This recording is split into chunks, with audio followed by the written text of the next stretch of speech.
ever noticed that when you're doing some sort of self-development, there's like a trickle-down effect? I know for me, I have been trying my best to adapt a raw vegan diet. This is the end of week 2, and I noticed that there's a natural progression to also add in fitness.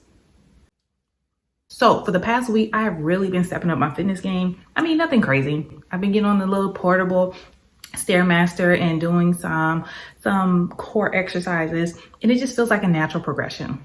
By the way, if you're looking for a great breakfast smoothie like this one, here you go. I make this almost every day, probably every other day. It's a mix between, I'll do overnight oats and then a breakfast smoothie, and we'll switch it up. My name is Keallah, and I am on a raw vegan journey, and I want you to join in with me. As I mentioned, this is the end of week 2, and we got some things to talk about. All right, let's get into it. Today, I really want to highlight the balancing act that is necessary when trying to still nurse a baby while trying to adapt a raw vegan diet. Can it be done? Studies say yes, but there are some really key things to keep in mind. There are just really key nutrients that as a mother, I need to be intaking, making sure that my baby is getting all that he can get and getting the healthiest milk from me possible.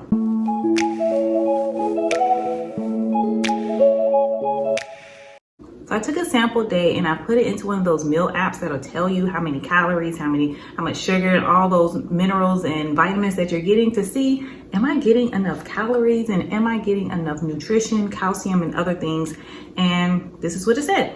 As you see here, I took in just over 1,200 calories and 45 grams of protein. And at the bottom, you can see I took in quite a bit amount of vitamins. So overall, not bad. I'm actually glad that I went through the whole exercise of logging my food for a day to kind of take a look at that, because it made me kind of not care as much. I'm not the person to count calories. I'm not going to do that. I will eat when I am hungry. I will be conscious of eating whole foods and good foods, but that was tedious, especially if you've had to put together like a smoothie or a salad. It has lots and lots of components. I don't have time for that. I don't have time. Someone woke up from their nap.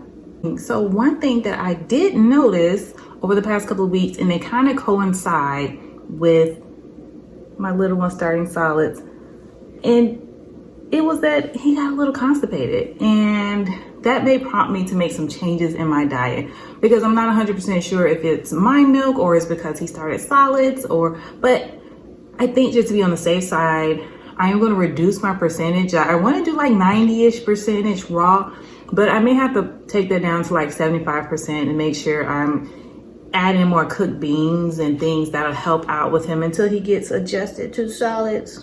But honestly, a change like that for this cute face, I'm willing to make the sacrifice. Of course, the end goal is healthy, sustainable eating, but also we want healthy babies. So that's okay, and that's just all part of the journey. Sometimes you have to course correct. Sometimes you have to pivot. Sometimes you have to mix it up a little bit in order to get to your end goal, but maybe a different route. So always keep that in mind, especially if you're on a journey to either incorporate more plants, incorporate more exercising, going raw vegan as well.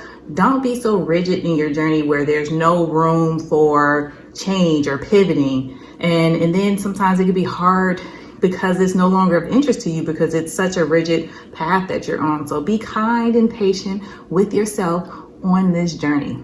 Say bye-bye. Bye-bye.